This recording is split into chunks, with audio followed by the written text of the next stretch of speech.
I poured years of my life, my heart, my soul into perfecting a secret sauce. It was my masterpiece, the kind of recipe that could make a restaurant's reputation overnight. I worked for a guy, a head chef, who watched me day in and day out, saw the passion, tasted the results, and then he fired me, just like that. No warning, no real reason. A week later, I saw the news. He was opening his own place, a fancy new 5-star restaurant. The centerpiece of his menu? My sauce. He thought he'd gotten away with it, that he'd stolen my dream and made it his own. But he made one critical mistake. The recipe he so proudly displayed on his new menu, the one he thought he knew inside and out, was incomplete. It was missing one tiny, crucial, almost invisible ingredient. A simple chemical stabilizer. Without it, the sauce has a shelf life. After exactly 30 days, a fascinating chemical reaction begins. The vibrant, rich color starts to shift, turning into a strange, unappetizing shade of blue. And the flavor? It warps into a bitter, acrid mess.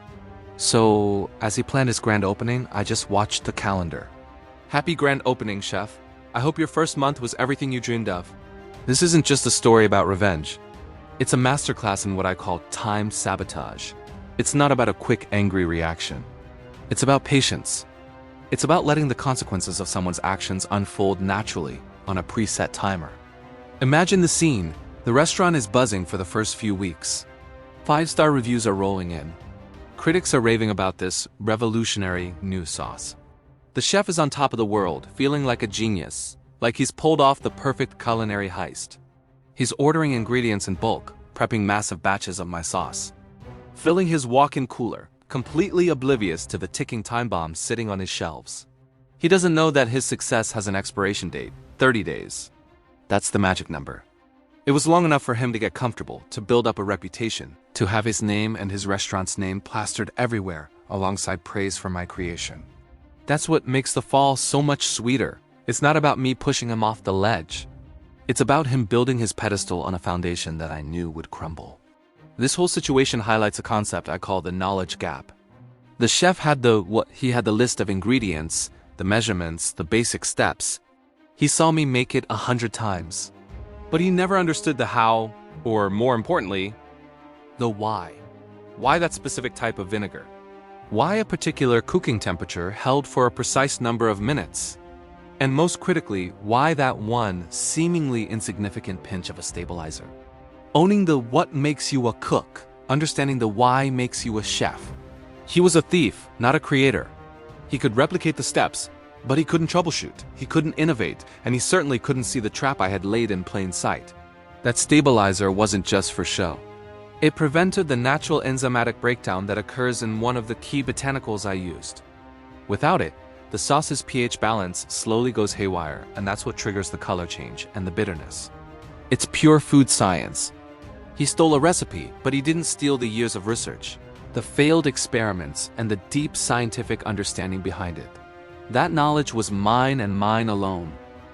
Now, let's fast forward to day 31. The grand opening month is over. The hype is at its peak. This is when the real drama begins. The public review disaster. Think about it. A customer orders the restaurant's signature dish. The plate comes out and the sauce is blue. Not a fancy culinary blue. A weird chemical. What dash is dash wrong dash with dash this blue? They take a bite. It's bitter. It tastes spoiled. The first thing they do, they pull out their phone. A 1-star review goes up. The famous sauce was blue and tasted like poison. Avoid this place.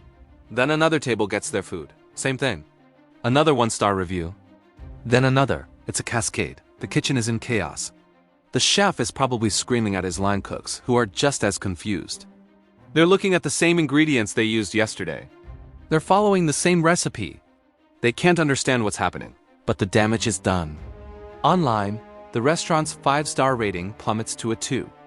The comments section is a dumpster fire of disgust and confusion.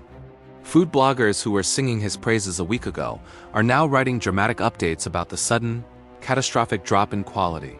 The local news, which celebrated his opening, now has a much juicier story to report. The public humiliation is swift, brutal, and broadcast for everyone to see.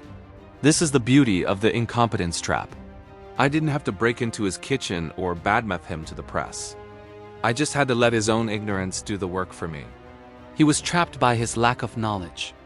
He can't fix the problem because he doesn't understand the science behind it. Is it the vinegar? The oil? Is the supplier sending him bad ingredients? He'll start scrambling, changing variables, desperately trying to figure it out.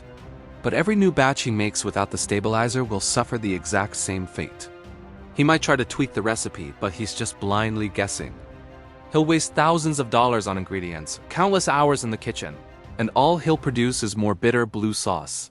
His reputation is already in tatters. His staff is starting to doubt him. His investors are probably calling, wondering what on earth is going on. He built his entire brand on a single product he didn't understand, and now he has to watch it literally and figuratively go bad right in front of his eyes. The trap wasn't the bad recipe. The trap was his arrogance in believing he could succeed with stolen goods. He was so focused on the prize that he never bothered to learn the process. So, what's my next move? As his restaurant implodes under the weight of one-star reviews and public ridicule, I'm making some calls. I found the perfect location, a small, charming spot right next door to his failing establishment. The sign is already being made, the original. I'm relaunching my sauce, the real deal, the perfectly stable, delicious, and correctly colored version. Imagine the scene.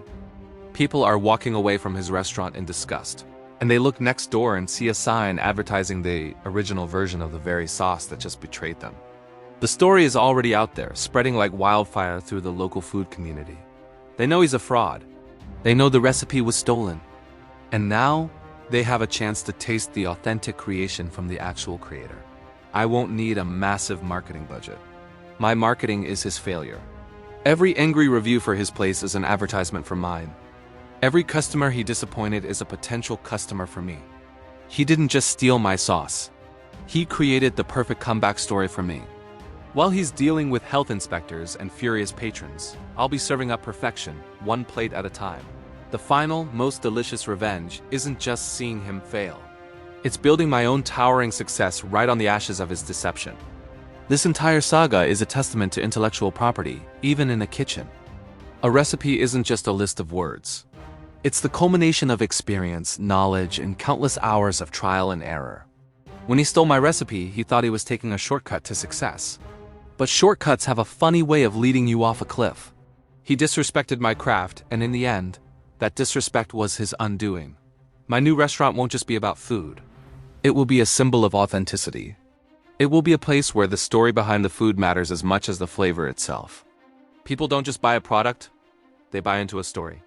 And my story is about passion, betrayal, and ultimately, vindication.